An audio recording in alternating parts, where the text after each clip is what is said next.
ओम शांति, ओम शांति, ओम शांति, ओम शांति, ओम शांति। आज बाबा कह रहा है कि किसी भी व्यक्ति द्वारा गलत कार्य हो जाने पर या गलत राह पर चलने वाले व्यक्ति के प्रति रिंचक मात्र भी हैरानी या नफरत करने के बजाय उसे स्वीकार कर शुभ भावना दे दो। उसे नफरत नहीं करना है और हैरान भी नहीं होना कि ऐसा क्यों कर रहा है। उससे नफरत नहीं करके उसे शुभ भावना देना कि ये बिल्कुल ठीक हो जाए, अन्यथा हमारी हैरानी व परेशानी उसका गलत कार्य और भी बढ़ा देगा। हमारा हैरानी या परेशानी उसका गलत कार्य और भी बढ़ा देगा। वो गलत कार्य और प्रेरित होगा कि मेरे गलत कार्य से ये खुश हो रहा है, ये डिस्टर्ब हो रहा है। गलत कार्य क्या है? डिस्टर्ब करने के लिए होता है। अच्छा कार्य क्या है? खुशी देने के लिए होता है। तो गलत कार्य से अगर नफरत, घृणा आया तो वो सक्सेस हो जाता है। तो हमारे अंदर भी नकारात्मक ऊर्जा वो पैदा कर देता है। हमारे अंदर भी नकारात्मक ऊर्जा पैदा कर देता है अगर सामने वाले को गलत बोलते हैं। होता है ना, ये ऐसा नहीं, ये ऐसा कर रहा तो हम भी ऐसा ही करेंगे। नकारात्मकता पैदा किया। लेकिन शक्ति किस में होना चाहिए? सच्चाई में कि झूठ में? सच्चाई में होना चाहिए। अच्छा में या बुरा में? तो लोग जाहिर सा बोलेंगे अच्छा में। तो फिर बुरा की संगत में हम बुरे कैसे बन जाते हैं? कोई बुरा करता है तो बोलते वो बुरा कर रहा ना, हम भी ऐसा ही करेंगे। हाँ, तो फिर क्या होता है? हमारे ऊपर तो बुरा का प्रभाव पड़ गया। तो इसीलिए बाबा कहता है उसको देखना ही नहीं है। हम अच्छे हैं, फूल खुशबू ही फैलाता है और उसी में लगा हुआ कांटा चुभाता है। तो हमें कांटों को नहीं, फूलों को देखना है। लोग कांटों से नाम पौधे को नहीं जानते हैं कि ये कांटों का पौधा है, बोलते ये गुलाब का पौधा है ना। तो हम लोगों को कांटों की ओर देखना नहीं है। नफरत, घृणा नहीं करना, वो अपनी जगह है, चलो ठीक है। तो बाबा कहता है सबसे महत्वपूर्ण यह है कि परम पिता परमात्मा बाबा के अलावा कोई भी अभी संपूर्ण तो नहीं बना है कोई। परम पिता परमात्मा आए हैं तो वो तो है ही सब कुछ। तो उनके अलावा अभी ब्रह्मा बाबा बने हैं, मम्मा अभी बन गई हैं, दादियाँ बन गई, तो उन लोगों को देखना। लेकिन जो इस धरती पर हैं ब्राह्मण बच्चे, वो लोग तो संपूर्ण संपन्न नहीं बने तभी इस धरती पर हैं। और अगर इस धरती पर हैं, नहीं बने हैं, तो फिर उनसे घृणा क्यों? उनसे घृणा क्यों? तो बाबा कहता है कि अपने आप को चेक करो कि कोई भी संपूर्ण नहीं बना है। तो अगर घृणा आ रही है तो किसके अंदर कमी है? ज्ञान इतना सुनने के बावजूद हम घृणा कर रहे हैं, तो कमी किसके अंदर है? हमारे अंदर है ना। तो बाबा कहते हैं बच्चे बाप समान बनने वाली आत्माओं की निशानी क्या होगी? उनके पास पॉजिटिव संकल्पों का खजाना भरपूर होगा।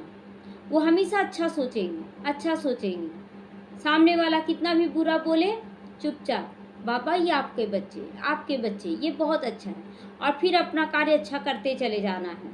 तो धीरे धीरे धीरे धीरे देखते हैं क्या कि सामने वाला भी ठीक होता चला जा रहा है। लेकिन जहाँ हम बार बार बोलते कब सुधरेगा, ये नहीं सुधरेगा, ये कभी नहीं सुधरेगा, ये क्या कर रहे हैं कि बार बार उसको श्रापित कर दे रहे हैं। तू तो ऐसे ही कमज़ोर है और कमज़ोर हो जा रहा है। तो बाबा कहता है कि संकल्पों का खजाना अगर भरपूर होगा, अर्थात वो आत्माएं शुभ भावना शुभकामना से भरपूर होंगी, तो कोई कैसी भी आत्मा हो, चाहे उसने आपका कितना भी अपकार किया हो, गालियां दी हो, परंतु आपकी नज़र जैसे उस आत्मा पे पड़ेगी तो आपके अंदर क्षमा, रहम और उसके कल्याण की भावना स्वतः ही इमर्ज रूप में होगी। अर्थात उसके प्रति कभी भी कमज़ोर, व्यर्थ या नेगेटिव संकल्प नहीं आएंगे। शरीर पर पड़ेगा तो गुस्सा भी आ जाएगा, क्यों ऐसे कर रहा। और अगर आत्मा पे पड़ेगा तो याद आ जाएगा परमात्मा, याद आएगा ना परमात्मा। तो परमात्मा जब याद आएंगे तो उसका ज्ञान याद आएगा, और ज्ञान याद आएगा तो क्या इमर्ज होगा? रहम, कि ये विकारों के वशीभूत है, ये आत्मा अच्छी है। तो इस तरह से कैसे सीढ़ी है कि हम आत्मा को देखें, आत्मा के साथ परमात्मा को याद करें, परमात्मा के साथ उसके दिए हुए ज्ञान को याद करें। तो इस तरह से हमारा ही कल्याण होगा। हमारे अंदर जो नेगेटिव ऊर्जा है वो प्रवेश नहीं करेगी। तो बाबा कहता है नेगेटिव संकल्प ही नहीं होंगे। ऐसे ही स्वयं के कोई भी कमज़ोर का संकल्प अगर दिखते हैं, कोई भी कमज़ोर संस्कार दिख भी जाता है, तो देखो कि मैं आत्मा हूँ, ये कमजोर संस्कार किस में, आत्मा में है कि मन बुद्धि में आ गया है? मन बुद्धि में आया है ना, मन बुद्धि के विवश हम लोग हो गए हैं। लेकिन आत्मा प्योर है, वो अपनी जगह स्थिर है। तो आत्मा जब स्थिर है तो हमें क्या करना होगा, किसको सुधारना होगा? मन बुद्धि को सुधारना होगा। अब मन को क्या चाहिए? अच्छा, खुशी चाहिए उसको। मन को खुशी नहीं मिलता है, वो भागता है, कभी इधर भागा कभी उधर भागा। तो मन को खुशी देने के लिए परमात्मा से जोड़ दो उसको। मन मना भाव, तो मन को परमात्मा से जोड़ दो, उसके बाद सारा चिंता वो संभालेगा। हमें बस अब परिस्थिति आया है तो उसको तो फेस करना पड़ेगा ना। अब हम भाग नहीं जाएंगे कहीं। परिस्थिति आया, बाबा को याद करेंगे, सामने में जो भी होगा उसको चेक करेंगे। तो केवल पॉजिटिव संकल्प, पॉजिटिव संकल्पों का खजाना अगर भरपूर हो जाए तो सामने की आने वाली हर परिस्थिति स्वतः ही शांत होती चली जाएगी। आज ऐसा बहुतों का हो रहा है, बहुतों का। जितनी भी लोग आ रहे हैं ना, अधिकतर बोल रहे हैं ना कर्ज लदा गया है। अधिकतर सब मतलब लगभग लोग आ रहे हैं, बोलते ना कि मेरे ऊपर इतना कर्ज है, मेरे। तो कर्ज क्यों हो रहा है? कर्मों का भी तो कर्ज लेके आए ना। देखिए, ये पैसों का कर्ज है, इधर कर्मों का कर्ज है। दुख बीमारी तो आ ही रहा है, क्या ये कर्ज नहीं है? जो दुख और बीमारी आ रहा है वो क्यों आ रहा है? हमारे कर्मों का कर्ज। हम किसी को दुख दे कर आए हैं, सुख दिए नहीं है, जबरदस्ती सुख लिए राजा बने। कोई हमारा गुलाम बना, उसको मार के पीट के हम बोले मेरा सेवा करो। कर्ज ही लिए ना, जबरदस्ती सुख लिए ना। अब वो तो चुप तो करेगा ना, लो मेरे से बहुत सुख लिया है, अब तुम हमको दो। वो चार गाली देगा, चार बात देगा, फिर भी उसका सेवा आपको करना पड़ेगा। और हम मन में सोचते हैं कि क्या भाग्य भगवान, ये हमको गाली दे रहा है, फिर भी हम मजबूर हैं इसका सेवा करने के लिए। आता है ना मन में कि हम मजबूर हो जाते हैं उसका सेवा करने के लिए। और अगर नहीं सेवा करते हैं तो भी आप दुखी हो जाते हैं, और दुखी नहीं होंगे ना तो बीमार तो जरूर हो जाएंगे। देखा हुआ है कि सामने वाला कर्ज चुकतू कर आपको दुख देकर, आपसे सेवा लेकर, अगर आप उसका सेवा नहीं करते हैं और उसके दुख देने को देखकर आप भी उसको दुख देने लग जाते हैं, तो आप अपने दुखों का कारण बन जाते हैं। और दुख का कारण बनते हैं, सोचते कि नहीं हम सुखी हो जाएंगे, तो फिर बीमारी का कारण बनाते हैं। बीमारी आएगा तब किसको दोष देंगे? किसी को दोष नहीं देंगे, फिर बीमारी को तो झेलना पड़ जाएगा। तो उससे अच्छा जो आ रहा है ना, स्थिरता से पार करना है, स्थिरता से पार करना है। तो बाप आप बच्चों के साथ है और उसके बाद कार्य व्यवहार में आओ, इसीलिए ज़्यादा सोचो मत। बाबा क्या बोल रहा है? ज़्यादा सोचने के लिए नहीं, क्या होगा कैसे होगा, ठीक होगा भी कि नहीं, इतना सोचने की ज़रूरत नहीं। बाबा कहता है कि ठीक होना ही है, उसका तो एक ही है चीज़, पावन बनना ही है, सबको ले जाना ही है। वो कभी ऐसा बोला कि हम आए हैं 100 साल के लिए, पता नहीं पूरा विश्व की इतनी सारी आत्माएं सब पापी बन गई, सब खराब हो गई, ले जा पाएंगे कि नहीं? ऐसा कभी सोचेगा भगवान? भगवान तो आया तो बोला 100 साल के अंदर हम तुमको सबको ले जाएंगे, और ये तैयार करके पावन बना कर ले जाएंगे। सोचिए उसका कॉन्फिडेंस क्या है, और हमारा कॉन्फिडेंस क्या है? हिल जाता है ना विश्वास हम लोगों का। कैसे होगा, क्या होगा, कार्य उसका है, निमित्त मात्र हम लोग हैं। निमित्त मात्र में हम लोग व्याकुल हो जाते हैं, क्योंकि कर्ज हमारे ऊपर है ना। तो संकल्पों द्वारा इस मार्ग को मुश्किल मत करो। क्या होगा कैसे होगा, मुश्किल नहीं करना है, आसान कर देना। कौन है मेरा साथी? भगवान है। मैं कौन हूँ? आत्मा हूँ। आ रहा है सामने वाला, कुछ भी बोल रहा है।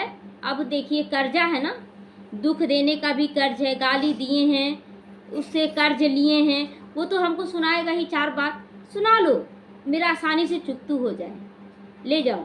सुना रहा चार गाली बात, आप चुपचाप दृष्टि देके बाबा आप मेरे साथ हैं, और ये बच्चा शांत हो रहा है, तो एकदम स्थिरता से पार कर सकते।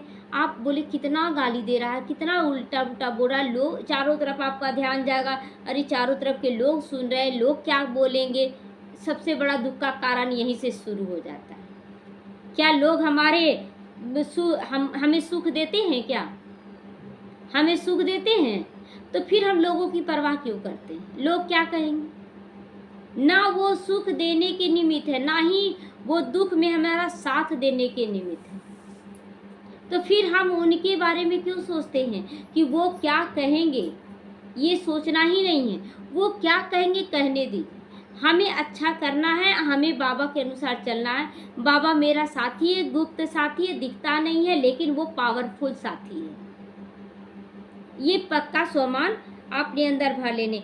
तो मुश्किल मत करो, सहज समझते जाओगे, सहज होता जाएगा। मुश्किल समझोगे, मुश्किल होता जाएगा। तो क्या समझना है?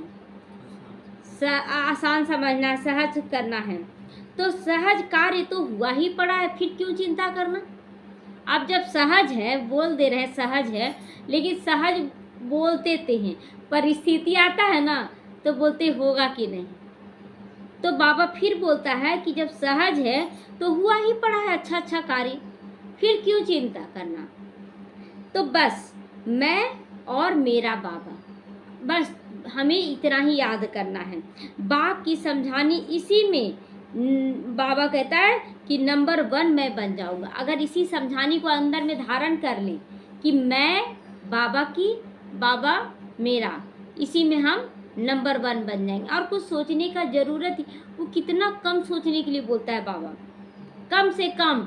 और इतना सोच सोच के बीमार पड़ जाए, कोई सेवा करने के लिए नहीं रहेगा, कोई नहीं करने वाला रहेगा। और उस समय फिर बोलेंगे भगवान कैसा भाग्य लिखा। तो हम तो शरीर को भी बीमार खुद किए, चिंता हम खुद लिए।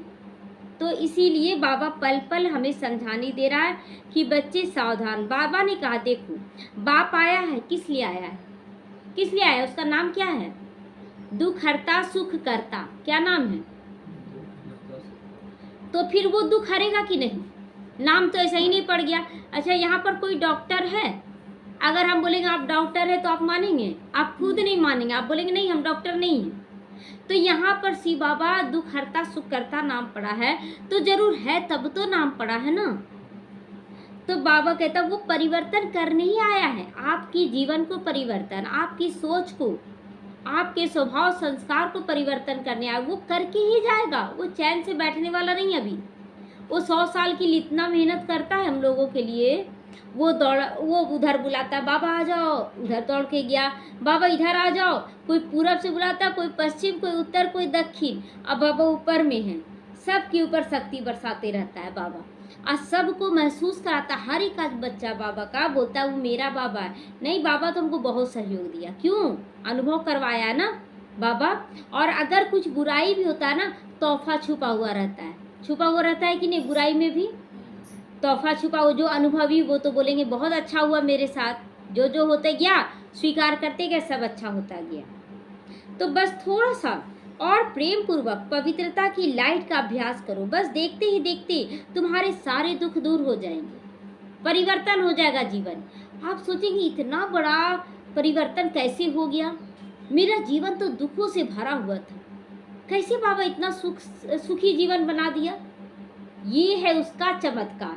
ये मनुष्य तो कर नहीं सकता है, ये भगवान कर सकता है। तो सभी बच्चों का आगे से आगे बढ़ने का लक्ष्य है, लेकिन अब समय अनुसार अर्थात अंत के भी अंत का समय जा रहा है। तो जो रहा हुआ व्यर्थ का खाता, उसको तो चुकता करना होगा ना। जो हम रहा हुआ खाता रखे हैं दुख का, कर्जों का, वो तो चुकता करना होगा। तो आत्मा के पास आ सकता है वैसा पेपर, और साथ ही साथ देह के परिवर्तन के कारण भी दिनचर्या में ऊपर नीचे हो सकता है। मतलब शरीर पुराना है ना, तो पुराना है तो दिनचर्या तो फिक्स कर दिए कि हमको 2 बजे उठना है, और कभी कभी आप शरीर से बीमार हो गए तो कभी 2 से 3 बज सकता है, 3 से 4 हो सकता है, लेकिन करना है। ठीक है, हम उठ के बैठने का ताकत नहीं है, बहुत बीमार हैं, हम सोए सोए बाबा को याद तो करें। बाबा याद करने जरूर बोलता है उठकर। तो आज क्या है, करते गए करते आज 2 बजे 3 बजे उठ जा रहे हैं कि नहीं। आज लोग सोए पड़े रहते, बोलते अब इतना रात हो गया, आधा रात में इन लोग क्या करती है। और हम लोग आधे रात को अमृत बेला समझते हैं, और है भी अमृत बेला। अमृत बेला उठते हैं, कितना अच्छा लग रहा है, निश्चिंत है कि नहीं, कोई दुख है, सब कुछ करते हुए भी हम लोग निश्चिंत, बाबा साथी है मेरा। और बड़ा बड़ा परिस्थिति आ रहा है, ऐसा तो नहीं है नहीं आ रहा, आ रहा, बाबा समझे, बाबा तुम समझो। अब हमको निश्चिंत रहना, मतलब एक आदत सा पड़ गया निश्चिंत रहने का। अंदर में संकल्प चलता है बाबा होगा, कैसे होगा बताओ, समाधान लेते हैं बाबा से, लेकिन डिस्टर्ब नहीं होना, करते चले जा रहे, रुक तो नहीं जा रहे माया से डर कर कि नहीं हो पाएगा, पता नहीं क्या होगा, डर के पैर कदम पीछे कर लेना, ये सब तो नहीं होता है। कदम बढ़ गया है तो बढ़ गया, अब बाबा करवाएगा। तो इस तरह से बाबा कहता है कि चुकतू भी करना होगा, परिवर्तन भी करना होगा, दिनचर्या भी ऊपर नीचे हो सकती है, घबराना नहीं है। इसीलिए इन सब बातों की परवाह किए बगैर अपने सोमान की सीट पर सेट होकर साइलेंस में बैठो, साइलेंस, शांत होकर बैठ जाना बाबा के आगे। बाबा अब हमको कुछ भी नहीं बोलना है, अब जो सुनना है तुम सुनो, मेरे मन की स्थिति वो कि क्या मेरे मन में चल रहा, अब मुख से हम कुछ नहीं बोलने जाएंगे और साइलेंस में रहना है। साक्षीपन होकर देखना है कि माया क्या क्या लिख कर सकती है मेरे साथ। करो बाबा, मैं आपकी गोद में हूँ, अब माया को छोड़ देना, लो तुमको क्या करना है। तो बाबा की गोद में माया कुछ करेगी क्या? कोई भी कुछ करेगा बाबा की गोद में रहने पर? बच्चा अगर माँ बाप की गोद में रहता ना, तो कोई बच्चा होता है ना, उससे बड़ा बच्चा होता है तो डराता है कि मारेंगे तुमको, लेकिन देखता ना कि माँ की गोद में है ना, तो बोलता आओ तो तुमको इधर तब बताते, बोलते हैं कि नहीं? बच्चों को देखते हैं ऐसे करते हुए कि तुम माँ की गोद से उतरो, इधर आओगे ना तब तुमको बताएंगे, यानी कि माँ की गोद में उसको डर नहीं है। हाँ, तो उसी तरह जब हम लोग बाबा की गोद में रहते हैं तो माया बोली उतरो तो सही, 1 सेकंड के लिए भी उतरोगे ना तब तुमको बताएंगे। तो हमें उतरना ही नहीं है, बाबा तुम गोद में लिए रहो, चाहे तुम्हारा हाथ दर्द करे चाहे पाँव, लेकिन हम तुम्हारे गोद में रहेंगे। तो बाबा का हाथ पाँव दर्द नहीं करता गोद लेने से, हमारा ही स्थिति गड़बड़ा जाता है, उतर जाते हैं खेलने के लिए। माया ऐसा चक्रव्यूह रचती है ना खेल पाल का कि हम लोग बोलते बाबा हमको खेलने जाना है, अब माया के साथ चले जाते खेलने और उसी में विघन आ जाता है। तो दुनिया का कितना भी आकर्षण आ जाए, हमें नहीं आकर्षित होना है, हमें बाबा की गोद में रहना है। बाबा जो कहे जैसे कहे, हाँ जी बाबा, हाँ जी बाबा, हमें बाबा के साथ रहना है। परिवर्तन तो होना ही है और परिवर्तन करता भी आप ही हो। परिवर्तन करता कैसे है कि दुख का फीलिंग ही ना आए, दुख का अनुभव ही ना हो रहा है, परिस्थिति आ रहा है, आने दो, समाधान कर रहे हैं, जो हो रहा ठीक है समाधान, नहीं हो रहा तो योग में बैठ जाओ बाबा के, बाबा अब तुम संभालो, लो हम योग में बैठ जाते, धरना में, ये धरना होता है बाबा के साथ धरना देते हैं, लो बाबा अब धरना में बैठ गया, अब तुम संभालो परिस्थिति को। तो कितना आसान है ना बाबा के पास बैठ जाना, जब भी लगता है कि हार्ड है, बाबा अब तुम संभालो। तो इन बातों पर अटूट निश्चय रख कर बैठो, लेकिन आप बैठ तो गए हैं, चिंता में दौड़ रहा मन, होगा कि नहीं ठीक, बैठ तो गए हैं, पता नहीं ठीक होगा कि नहीं, नहीं ऐसा नहीं। बाबा के पास बैठे हैं, अटूट निश्चय रख कर बैठे, निश्चिंत होकर बैठे, तब आगे से आगे बढ़ना होगा। लक्ष्य कभी भी सामने आ सकता है, लक्ष्य कभी भी सामने आ सकता है, मतलब प्राप्ति आ सकता है कभी भी, एकदम निश्चिंत होकर बैठ जाए। देखो जहाँ जहाँ बाप समान बच्चों के कदम पड़ते हैं ना, वो एक एक कदम अनेकों आत्माओं के कल्याण के निमित्त बन जाते हैं। बहुत ही सुंदर बात बोला कि बाबा के बच्चे जो बाबा की श्रीमत पर चलते हैं, उनके कदम जहाँ जहाँ पड़ते हैं वहाँ पर उनका कल्याण तो होता ही है, उस जगह धरनी का कल्याण होता है, धरनी में रहने वाली जितनी आत्माएं उन सबका कल्याण होना है। तो कितना बड़ा कल्याण छुपा हुआ है, तो फिर क्यों चिंता। हमारे हर कदम में जब कल्याण छुपा हुआ है इतनी आत्माओं का, और हम अपने कल्याण की सोच रहे हैं कि क्या होगा, तो अपने स्वरूप में स्थित रहना है। बस आपको यही कार्य करना है कि मैं कौन, शिव बाबा की संतान, मैं कौन, मास्टर सर्वशक्तिमान। बस तो आपका बाप आपके साथ है, बस हुआ पड़ा है सब कुछ अच्छा। ओम शांति।